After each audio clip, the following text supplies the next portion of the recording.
Over the past 3 seasons, the Seahawks have spent a ton of draft capital on their running back group, including a pair of second-round picks, but the results haven't necessarily been what is expected on the field. Is that going to change in 2025 for Ken Walker III and company? We're going to be diving in our latest training camp preview here on Locked On Seahawks.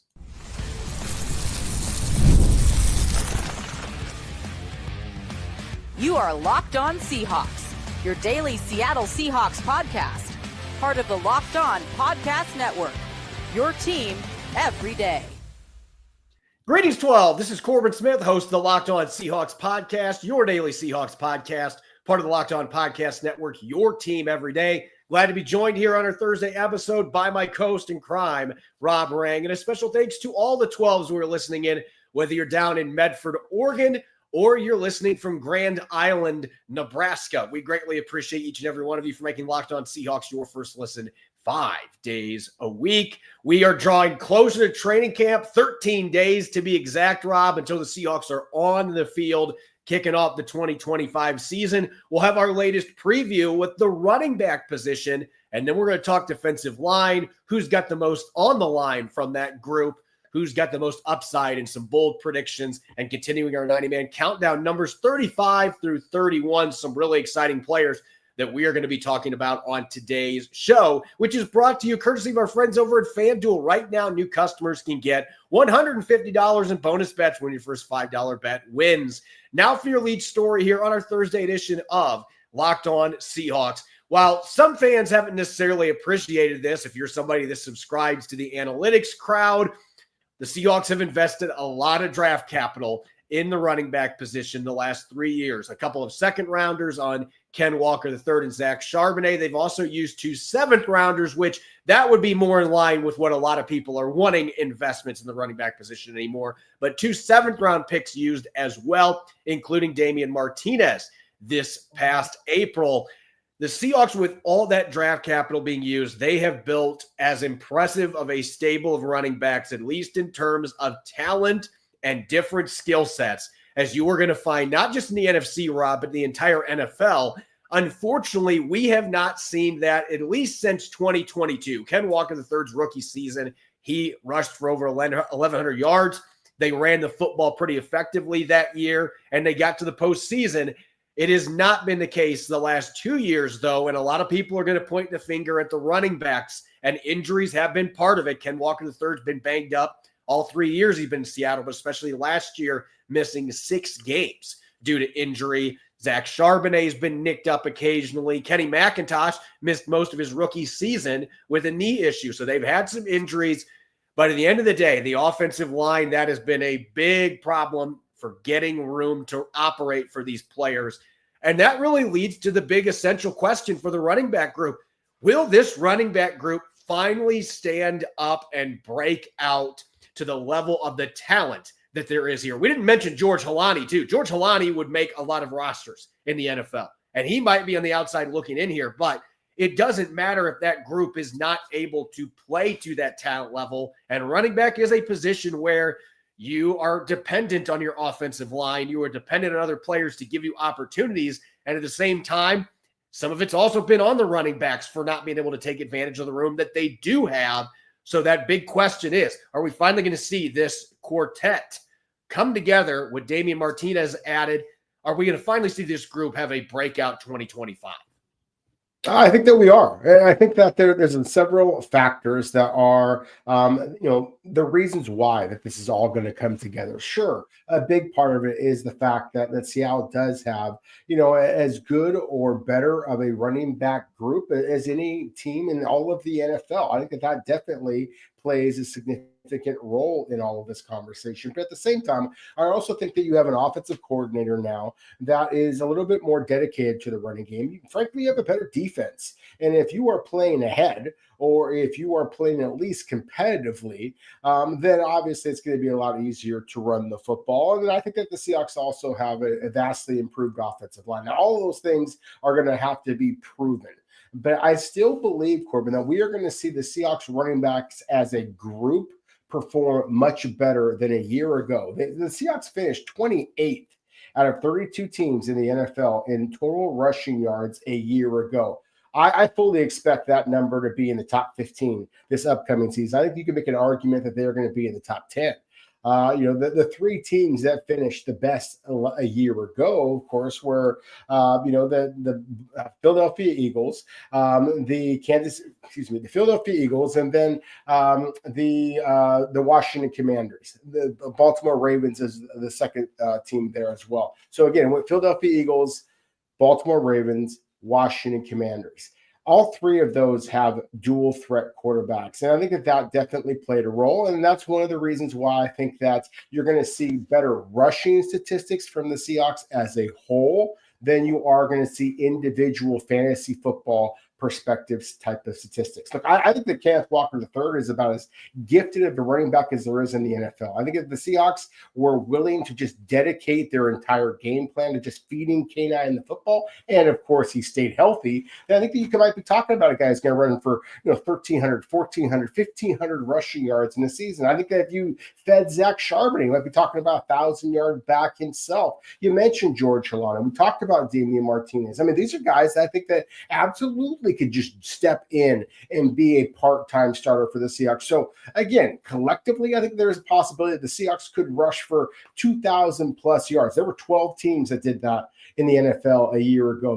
The first two teams I mentioned, they're the Philadelphia Eagles and the Baltimore Ravens. They ran for over 3,000 yards a season ago. So yes, I think collectively, I do believe that the Seahawks are going to be able to run the football much more effectively in 2025. It's one of the principal reasons why I think that this is a playoff team in 2025. However, I don't think that you're necessarily going to see these breakout individual seasons because, frankly, there's only one rock. And I think that the Seahawks are going to be using all of their running backs. I mentioned the fact that those top three teams in the NFL all had dual threat quarterbacks. I think that Jalen Monroe is going to play a role in this. Perhaps even Sam Darnold is going to play a role in Seattle's game. And it's because of the diversification of the running attack. Because I believe that Seattle's offensive line is going to be improved, the defense is going to be improved, and I think you have a quarterback, frankly, who's a little bit more bought into the success of the team rather than his own personal statistics in the passing game. All of those reasons are why I feel very, very confident, Corbin, that of all the teams in the NFL, the Seahawks are going to be one of the teams that makes the biggest jump in terms of just pure rushing yards per game in 2025. And look, our fantasy listeners are not going to like the fact that I'm piggybacking off of this, but I'm with you. I'm not expecting Ken Walker III to go out and rush for 1,500 yards. If it happens, great. That's awesome. That's great news for the Seahawks. That would be different than if Sam Darnold goes out and throws for 4,800 yards. I've already said my piece on that I would think that spells not a good thing for the Seahawks. But if Ken Walker III rushes for 1,500 yards, I guarantee to you that this team wins the NFC West. But I don't see that being the way this plays out. I think you're going to see this group play to their talent level. It's just not going to be one or two guys just absolutely exploding. And one of the reasons, and this is kind of going off what I said in an episode, I believe on Monday, when we're talking about the mailbag segment, the running back position, Zach Charbonnet last year, when he came in, Zach Charbonnet ran extremely hard. He had a 120-plus yard rushing a game against the Arizona Cardinals. He had 8 rushing touchdowns. And oh, by the way, he added 42 receptions as well out of the backfield. That is too good of a player to just be like, well, we're just going to give Ken Walker III 80% of the snaps. That you have two guys that have some different skill sets. Zach Charbonnet is too good of a player to be sitting on the sideline. And I mentioned this on Monday, that Kyle Shanahan or Mike Shanahan, just Shanahan-style offense in general, there's been plenty of times where the most athletic back has not been the one that has exploded in this offense. We've seen fullbacks rush for 1,000 yards in this offense. Zach Charbonnet may be the better fit. We don't know yet at this point. I don't know that that's going to be the case, but I think you have 1A and 1B there. And I'd be remiss not to mention the other back here that I don't know that we've talked about him in this segment, Kenny McIntosh. I mean, we've talked George Halani, we've talked Damian Martinez, but Kenny McIntosh averaged 5.5 yards per carry last year in limited action. Played really well down the stretch. And he's another one. You watch the tape, he's always been a really good zone runner who has the vision and the decisiveness to be able to read that hole opening up before it happens and make the cut back. And that outplays his athletic testing with those instincts. And then you have Damon Martinez, who was a really good zone runner. And, oh, by the way, he's 217 pounds and he bulldozes through people and breaks a lot of tackles.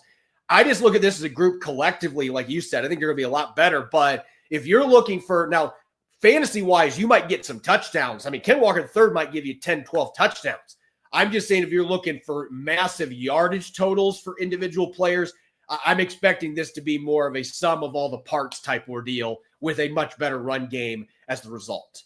Yeah, I do as well. And I love the fact that you mentioned Kenny McIntosh. I think that he provides a change up to the pure explosiveness that is Kenneth Walker III. I think that anybody who watched the Seahawks much knows that if there was a running back who was likely to just break free for a 60, 70-yard touchdown, that's probably K9. If there is a guy who is going to get just 2 inches more than is necessary on a third down reception or on a second down run right up the middle, that's probably going to be Zach Charbonnet. I mean, his abilities kind of bury his shoulder, recognize where he needs to go, and then just having enough lateral agility, enough speed. He's just one of those kind of guys that I don't think is a superstar in the NFL, but I feel very, very strongly that he is a quality NFL starter. So I think it's interesting. I mean, the Seahawks just today, and who knows? I mean, we're talking about social media stuff, but the Seahawks just today literally put out some kind of questions and some polls on their social media accounts about how many rushing yards might Zach Charbonnet have in 2025. I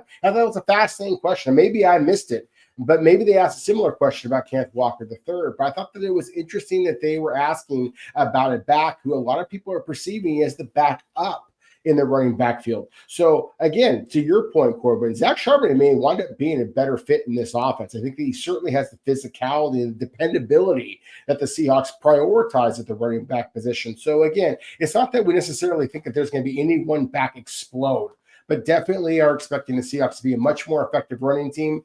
Now, I mentioned the fact they're 28th in the NFL in rushing yards a year ago. They were better when it came to actually rushing for touchdowns. 17 rushing touchdowns in 17 games. I think that number is well over 20. Again, I do think that the quarterbacks are going to be able to play a role in that. But at the same time, I think that Zach Charbonnet actually has some pretty high upside as far as being that finisher in the red zone as well. Yeah, and if you were wondering about social media posts about Ken Walker III, I do know that they posted some pictures. That at least somebody posted some pictures that Ken Walker III had off Instagram with that 10-pack that he is showing off right now. I can tell you that he is not on the pizza and Mountain Dew Code Red diet that I am on. So you can certainly see with his physique that he's on a little different diet than what us normal people are. Anyway, when we come back, we've got defensive linemen to talk about up next as we cap off our post-offseason positional review. Who's got the most on the line, most upside, and, of course, bold predictions. That's coming up next here on our Thursday edition of Locked On Seahawks. Summer sports are in full swing, and whether you're all about baseball under the lights like me, golf on the green, or high-stakes soccer action, FanDuel is the best way to make every game even more exciting. You're already following the action. Why not make it just a little bit more thrilling with FanDuel? You can get in on the game while your friends are getting sunburned at the beach. I've been using FanDuel to track my favorite matchups, and the app keeps it fresh with new daily promotions and fun ways to bet, especially during the dog days of baseball season as teams vie for playoff positioning. It's easy to use, there's a fast payout, and makes even regular season games feel like must-watch events. If I think George Springer's going to go deep again for the Blue Jays, I can bet on it without a hitch. Whether I'm placing a same-game parlay or watching a bet ride into the ninth inning, FanDuel makes it feel like I'm part of the action. If you're new to FanDuel, new customers can bet just $5 and get $150 in bonus bets if your first bet wins. Open the FanDuel app today or visit FanDuel.com/lockedon to get started. Welcome back to the Thursday edition of Locked On Seahawks. I'm your host, Corbin Smith. Glad to be joined, as always, by my co-host in crime, Rob Rang. And a special thanks to all the 12 for tuning in and making Locked On Seahawks your first listen 5 days a week. We greatly appreciate it. We have reached the finish line with our post-offseason positional review, and we're going to save the best for last. The defensive linemen, the big and heavies in the trenches, defensive tackles and defensive ends. There's a little bit, I think it's a little bit of a gray area when you talk about Mike McDonald's defense, because a lot of the defensive tackles play out wide at times. Your defensive ends are going to play reduced inside quite a bit. So there's some carryover, but they have different positional responsibilities and alignments that they use that dictate how the players are labeled on the 90-man roster. Let's get to that defensive line that I think was probably the best position group for the Seahawks last year overall. And, of course, Leonard Williams was the leader of that group. But let's start off the conversation here with who's got the most on the line for this group. And, Rob, I've got 3 or 4 names that immediately came to mind for different reasons. But I'm curious what direction you're going to go here in terms of which defensive lineman, either a defensive tackle or defensive end, has the most of the line for Seattle going into 2025. Well, I appreciate that, sir. And I think that, again, it's worth reiterating what you just mentioned, is the fact that the Seahawks kind of list players in certain roles. I mean, if you were to look at the Seahawks roster right now, then they have 8 total players listed as defensive tackles or nose guards, or nose tackles, excuse me. The 5 defensive tackles are Byron Murphy II, Jonathan Hankins, Quinton Bohanna, Anthony Campbell, Bubba Thomas. The 3 nose tackles are Jaron Reed, Brendan Peely, and Gerald Singleton.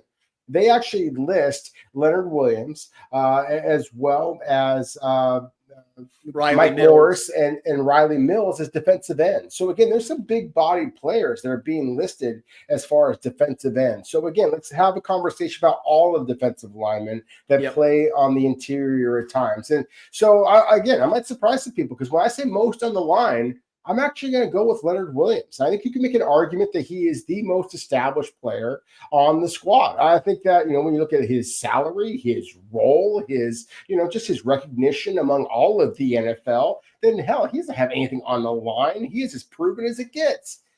That said, I do think that the Seahawks are a playoff contending team with Leonard Williams playing the way that he did a year ago.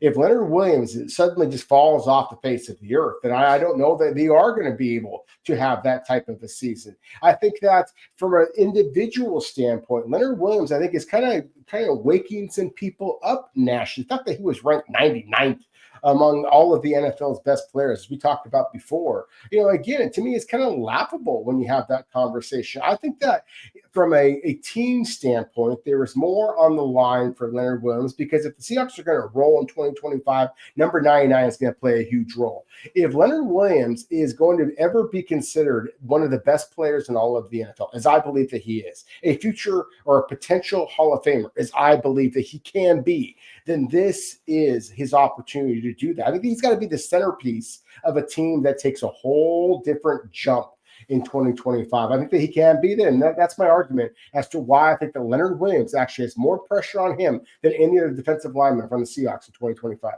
It's funny because before the show, I told you I'm going to catch you off guard. Well, then you went with the same guy that I was going to list here. And for many of the same reasons, like you had this phenomenal season last year. Now go do it again. And that I don't think that Leonard Williams, I think he's one of those guys that he welcomes the pressure. He played in New York for a long time. Like he understands high stakes. So I don't think that he's going to be like sweating it out. I think he fully expects he's going to be going out and being very productive. But I don't know that he can get double-digit sacks again. He'd only done it once in his career. Can you prove that you can be that dominant anchoring this defensive line? Since you went with Leonard Williams, I'm going to go with the one that is probably more of the hanging fruit, but it really may be one of the players that really carries the most weight in terms of what the ceiling looks like for the Seahawks defense, and that's Byron Murphy II. Look, I think Byron Murphy was much better than his stats. His traditional stats would show last year. Half a sack and just a couple quarterback hits. You're going to look at that and say, man, that was a bust of a pick this first year. He didn't really produce. But then you look at the fact that Byron Murphy II was in the top 8 among defensive tackles in pass rush win rate on true pass sets. He didn't get enough opportunities. And Mike McDonald hit on that during the combine a couple months ago, that they've got to find ways to get him more opportunities in true pass settings where he can get after the quarterback. Because I believe this is a guy that those wins can very quickly turn into a bunch of quarterback hits and sacks. But he's got to go out and he's got to prove it. And I want to see him take another step forward where he goes from being a really solid run defender to being an anchor of this run defense. And that's seeing more action as a 3-tech, still playing some nose tackle. I want to see Byron Murphy II play to the statistics that I believe that he is capable of doing. And man, if they could get Leonard Williams even playing at what he did, like 80% of last year's production, but Byron Murphy II has a breakout sophomore season and gets quite a few sacks and a bunch of quarterback hits, that is going to be a nightmare for opposing teams. To me, he is one of those guys, again, I think the floor with him, he's going to be a productive player. But if you can get a bunch of sacks and quarterback hits out of this guy, like I think he's capable of, that really, as much as any player in this roster, elevates that ceiling for the Seattle Seahawks defense. As far as players that have the most upside, I'm going to stay with the same guy. I mean, we've talked about this. Byron Murphy II was a running back for a couple years in high school. Like, this guy has athletic traits that very few 300-pound men possess. I want to see him turn those traits into just more on-field productivity. Again, you watch the film, he was much better than any of the stat lines would suggest. He was a much more formidable force when he played, and Seattle missed him. The 3 games he was out, they gave up a lot of rushing yards without him in the lineup. But I want to see that next step where he says, hey, I can get sacks and quarterback hits too, and I want to see him finish. That's really the key, finish, to get that upside as a finished product, that Byron Murphy II could be an absolute standout. He absolutely could. That's the biggest reason why I have him as far as the highest upside. And I considered keeping Leonard Williams in the conversation because it felt like he was getting better and better as the season went on. So I wonder what year 2 in Mike McDonald's system, where they, move him all over the field. Hell, he might have the highest upside of the defensive line. But I went, as you did, with Byron Murphy, just because he's such a young player. He's such a physically gifted player. It just feels like he was just kind of scratching the surface of his potential. When he was drafted, a lot of people wanted to kind of project what kind of sack numbers that he might have. And I heard some comparisons to like a Grady Jarrett, hell, even an Aaron Donald. I've always thought of him as more of like a Casey Hampton type. I mean, he's obviously short, squatty, incredibly powerful, and is a guy that can play that nose guard position. I don't know that necessarily is going to translate to sacks. I just think it's going to be kind of an immovable object in the middle of Seattle's defensive line, wherever that they view as possibly being the gap that the opponent that week is going to try to run through. That's where I think you have to try and plug in Byron Murphy II and be able to, kind of complement him with, again, a veteran like a Leonard Williams or a Jaron Reed or a Jonathan Hankins. But I do feel confident you're going to see Byron Murphy II's numbers take a significant jump in year 2. Let's get to our bold predictions real quick. It's not going to seem bold because of what Leonard Williams did last year, but as I mentioned, he only had 1 season his entire career with double-digit sacks before last year. So it's not like this is something he has regularly done. But I think it's going to become a regularity because of this defense, this scheme. I mentioned this before last season. Leonard Williams is just that rare dude that you can move all over the line. They even had him in a 2-point stance, and he got to the quarterback a couple times last year doing that. And he has told me that is not his favorite thing to do. He's made that very clear. I'd rather play 3-tech, but well, if you're going to slide me outside, I can do it. I got enough juice, and I can bull rush a tackle onto his butt. I think he gets double-digit sacks again. I think number 99 shows people, hey, last year, I don't think people were thinking it was a fluke, but no, that is the new normal for me because this defense is perfect for what I do. I think Leonard Williams gets to 10-plus sacks again as the staple of this defensive line.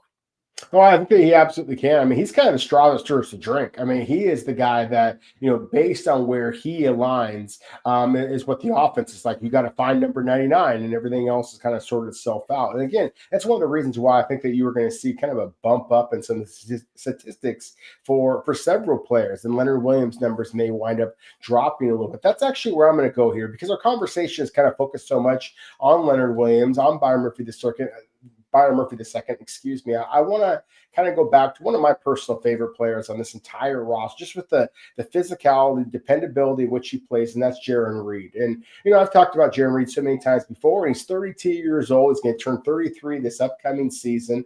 He's never got an interception. Of course, anybody who remembers last season remembers Leonard Williams rumbling for 92 yards for a touchdown. They remember big Jonathan Hankins and a massive victory against the 49ers with intercepting the ball. Jaron Reed, again, has never had an interception. He's entering year 10. I think that this is the year he gets a big paw up and he is able to kind of collect the pass. He's got 11 pass breakups this year, or 11 pass breakups over his career. Has not yet snared an interception. How appropriate would it be for the guy that was drafted by the Seahawks to get his 12th pass breakup, be an interception? That's what I'm calling for. Jay Reed getting his first career NFL interception and finally starting to get some of the recognition that he deserves as being one of the more durable, more versatile, more dependable defensive linemen in all of the NFL. He's got to pull a Hank there. Go get that loaf of bread, big fella. I am hoping that Jaron Reed makes that bold prediction come true. When we come back, we've got numbers 35 through 31 on our 90-man rundown. We're going to get to that coming up next here on our Thursday edition of Locked On Seahawks.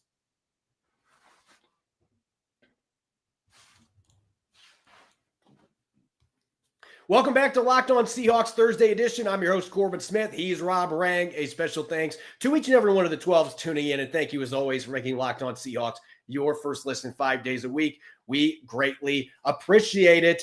Time to continue our 90-man countdown and run. We're about to be in the 20s. We are getting close to being in the 20s. It might sound like that's crazy, but then you realize that, well, wait, training camp is 13 going on 12 days away. So we're going to be on the field before you know it. We've got numbers 35 through 31, some really fun young players, some established veterans as well. And let's start with a player who we've already mentioned a couple times today because of his potential impact as a gadget player in the run game, a la, Taysom Hill type stuff, although a different style player. Jalen Milroe coming in. And of course, there's plenty of 12s out there that are screaming, what happens if Sam Darnold doesn't play up to expectations and Milroe comes in, and is Russell Wilson 2.0 going to happen? Look, I would not get your hopes up that is going to be happening this year. However, I do think that this training camp is going to be one to watch very closely with Jalen Milroe, because if he does continue to make strides with his mechanics, particularly his lower body mechanics that kind of gave him issues last year in his final season in Alabama, and he throws with the accuracy that we started to see at mandatory minicamp, if he can carry that over to actual football in training camp in the preseason, I have no doubts that when Jalen Milroe is going up against fourth and fifth stringers in August, he's going to be lighting the world on fire because he's just a different kind of athlete. But I want to see what that development looks like, because it could really shape what the Seahawks do beyond 2025 at the quarterback position. It really could. And that, to me, is one of the most exciting elements about this. I mean, for all of the players on the Seahawks roster, I just mentioned a moment ago about how excited I am about the Seahawks bringing back Jaron Reed and obviously Cooper Kupp. And, there's so many big-name players in the Seahawks roster. But of all of the players, the guy I'm personally most excited to see in person is Jalen Milroe. I've been living in the, Seattle, Tacoma-ish area my entire life. And in the 50-year history of the Seattle Seahawks, we have never seen a quarterback that has the kind of juice that Jalen Milroe is. With all due respect to Jim Zorn, Seneca Wallace, any of the other athletic, Russell Wilson, the dual threat quarterbacks that we've seen, Jalen Milroe is a different level. And so maybe it is just going to be in kind of sub packages as a running threat near the red zone. As I talked about before, the three teams that finished the most in rushing yards a year were the Baltimore Ravens, the Washington Commanders, and the Philadelphia Eagles, of course, the Super Bowl champions. They all, of course, have dual threat rushing quarterbacks. Look, I don't think that Jalen Milroe is really going to push Sam Darnold be the starting quarterback in 2025. But as you've said, Corbin, we are expecting him to be a multiple touchdown scorer in 2025 as a rookie, and who knows what the future lies ahead with him. So again, I think that at the end of the mini camps, the Seahawks, from both a public perspective and in my personal conversations with him, they sounded absolutely giddy with Jalen Milroe in terms of his intangibles, in terms of the improvement that he had made as a passer. And again, the athletic ability speaks for itself. So yes, I'm very excited for Milroe. I think that he could wind up being a big part of the Seahawks' success in 2025 and a massive part of their success in the future. We go from arguably one of the most athletically gifted players in the roster to a guy who is now in his third season in the NFL, and he has hung around even though he doesn't have anything close to elite athletic traits, that being Jake Bobo. And we know the well-documented story, ran almost a 5-second 40, was just below that at UCLA's pro day, didn't get drafted, but he comes to Seattle as an undrafted rookie, and he is just one of those guys. He is the ultimate OTA and minicamp performer, and he even does that in training camp. We've seen it in preseason games that he's put numbers out there. And when he's had chances to catch the football, it just feels like he hasn't been involved in the offense very much. this past season. But I think that Jake Bobo is absolutely a guy. We've talked about this already earlier in the offseason, but the more I was watching OTAs and minicamp, I'm thinking this offense is Jake Bobo's dream. Like this is where Jake Bobo can get the most out of what he is good at, because he is a really smooth route runner and he uses his size to create a size advantage over smaller corners. He can almost unofficially box them out. And he does so many things well in the run game as a blocker too. And we know how much that's going to be valued. I just think this is the best offense easily that he's had to play in.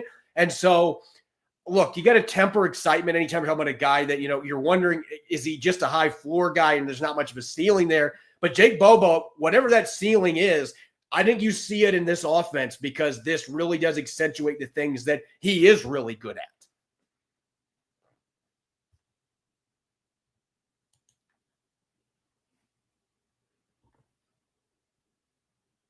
About Jake Bobo and Klint Kubiak's offense, just because I go back to Klint Kubiak and his dad, Gary Kubiak, who was, of course, throwing to a wide receiver. I suppose it was more John Elway who was throwing to this wide receiver, but Ed McCaffrey. And Ed McCaffrey was 6'5". He was 215 pounds. Jake Bobo is 6'4", 210 pounds. And the scouts were hoping for, but at the same time, their ability to shake themselves free, make good, clean catches, even with defenders draped all over them. This is an offense that's completely built on timing, and that's Jake Bobo's game.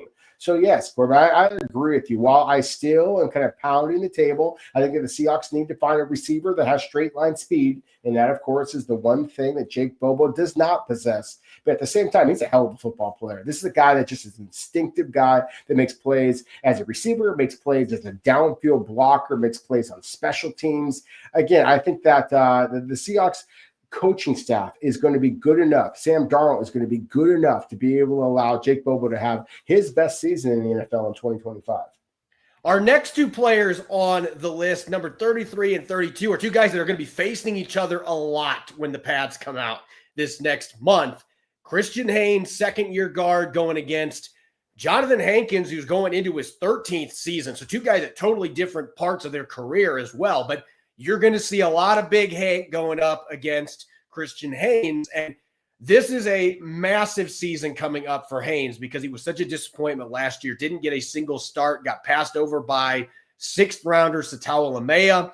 Again, no starts, but he was getting most of the first-team reps at OTAs and mandatory minicamp. So it seems like right now, John Benton and this coaching staff, they're kind of pushing the strings right now, pulling the strings a little bit. Let's see if we can get this kid's confidence back up as the number one guy, and we can start to get him to play to the level we believe he can, because this was a guy, he was a really good player at UConn. And then last year, for whatever reason, his rookie season, it just ended up being a disaster in many ways. If you go back and watch when he did play in games, I think there were some good snaps. There were also some snaps that were atrocious that I'm sure he would tell you, going back and looking, I can't do that and expect to play on Sundays. So there's got to be consistency and a big step forward. I'm encouraged on that front, and getting to go against Jonathan Hankins, all 340 plus pounds of him in training camp with the pads on. Hey, that's a really good way to prepare for the massive dudes you're going to be facing in the NFC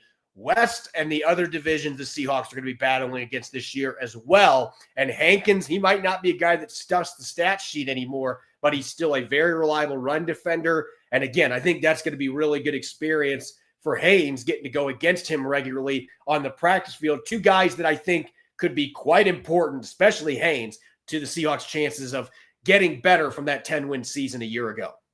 Yeah, I think it's kind of fun. With Jonathan Hankins, as you mentioned, he's entering his 13th NFL season, and his numbers have never been, statistically dominant, but he recorded 30 tackles a year ago. That was his most since 2021. He had 5 tackles for loss. That was his most since 2019. So, again, this is a defensive line and a play caller, Mike McDonald, and Adam Durde as well, who, of course, Jonathan Hankins in his time with the Dallas Cowboys is very familiar with. I think that just sets up very nicely for defensive linemen to kind of flourish. in this system, similar to the way that Pete Carroll's system would help players in the defensive backfield, really kind of pop. Again, I think that's one of the things about Mike McDonald and Adam Durde is the front seven is going to be one of the areas in which they should allow players to excel. So even though Jonathan Hankins is obviously a little bit longer in the tooth, I still think that he can be a very effective, especially at the nose tackle position. Christian Haynes, to me, it's a guy that's interesting. His highlight reel was so good in college and even this past season, but some of the lowlights you talked about, there were some abysmal snaps as well. And that to me is the struggle here is you got to get him to be a much more reliable, consistent type of a player. But his splashy plays, you still see guys that can move the way that he can at that big bowling ball type of a frame, 6'3", 330 pounds kind of a guy. So again, I'm very excited to see what Christian Haynes is going to be able to do in year two. I think this is a much, much better fit from a schematic standpoint, maybe even a coach's personality standpoint with what he is going to be going this upcoming season. So again, I mentioned Jalen Monroe as the guy who my eyes are going to be on from the jump. And among the offensive linemen, Christian Haynes is going to be the guy, along with Ray Zabel, that I'm going to be paying the most attention to.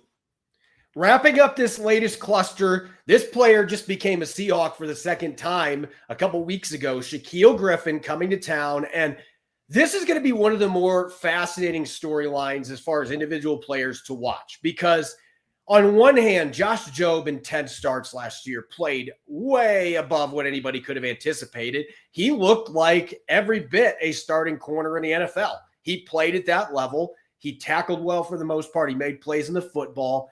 And yet, as we've talked about, it's so hard for guys that kind of come out of nowhere like that, who've come off a practice squad or been cut by another team. It's so hard to replicate that when you now have expectation. And maybe Josh Jobe just needed to be in this system. Maybe Josh Jobe comes out. I thought he looked really good in OTAs and minicamp, for the record. But when the pads come out, Shaquill Griffin has started a ton of games in the NFL. He's been a Pro Bowler previously, had pretty good numbers in Minnesota last year as a rotational corner that started a handful of games. Did Shaquill Griffin come in and use his more superior athletic ability and the traits and all the starting experience he has? Does he end up seizing that starting job, that third corner position away from Josh Jobe? I am just fascinated to see this, because right now, it's extremely hard for me to know who is going to be that number 3 corner, because I do think Shaquill Griffin, he showed last year, he still has something left in the tank, which I was skeptical about a couple years ago. But he showed he could still play. And this is a scheme, I think, what his strengths are at this point in his career should fit in quite well with what the Seahawks are wanting to do. And Josh Jobe, maybe it's just an instance where, oh, you brought somebody else in. Well, I'm going to show you this is still my job. And Mike McDonald is going to love that. So it is all about ratcheting up the competition, but I wouldn't be surprised if Shaquill Griffin ends up saying that's my job and takes it. Either that makes it a lot of fun to watch here going into camp. It does. I think the Seahawks have already kind of showed what they think is likely to happen. That's why they gave Shaq Griffin a 1-year, $3 million deal with escalators pushing up to $4 million, whereas Josh Jobe re-signed on a 1-year, $2 million deal. So I think that clearly the Seahawks, at least some of them, think that there is a possibility that Shaq Griffin is a better, obviously more proven player at this point. You mentioned the fact that he was in Minnesota a year ago. He had a couple of picks, played in all 17 games. And as I talked about before with the defensive line, Mike McDonald, Adam Durde, and just the front seven, how it's a system that's well suited to getting some kind of career numbers. Think about the Minnesota Vikings a year ago. Obviously, an explosive offense. Tip of the cap to Sam Darnold and and all the talent that they had there. But if you're playing cornerback on a team that is trying to match the Minnesota Vikings point for point, then you're going to have to be on point yourself. And that's the thing. Shaq Griffin had a nice little resurrection season a year ago. Yep. So I'm excited about Shaq Griffin. Look, I like Josh Jobe. He's the younger player. I think that maybe he even has a higher upside. I've always been a fan of him. And certainly you like the idea of Nehemiah Pritchett seizing that opportunity. To me, Shaquill Griffin is like when you walk into a Home Depot or something, you see a barbecue over there. You're like, I don't need it, but I kind of want one. I think that's the way the Seahawks looked at Shaq Griffin. It's like, this is a guy that, he's a good quality player. He makes one of the more difficult positions to man in all of the NFL, the cornerback position, that much deeper, that much more talented, that much more experienced. I think his reliability is the reason why he's a Seahawk, and I think that the Seahawks are going to be better in 2025 because of the signing. As always, you can follow me on X and Blue Sky at Corbin Smith NFL. You can follow Rob at Rob Rang. Make sure to subscribe to Locked On Seahawks on YouTube and wherever you get your podcast to make sure you don't miss a single episode. Tomorrow, we will have a doubleheader coming your way. 2-for-1 on Blue Friday. 2 Locked On Seahawks episodes. 2 different clusters of 90-man rundowns. We're going to continue previewing training camp as well. It's going to be a blast. Make sure that you're listening in to both those shows coming up tomorrow, again on YouTube or wherever you get your podcast. Enjoy the rest of your Thursday, and thanks for tuning in. Go Hawks.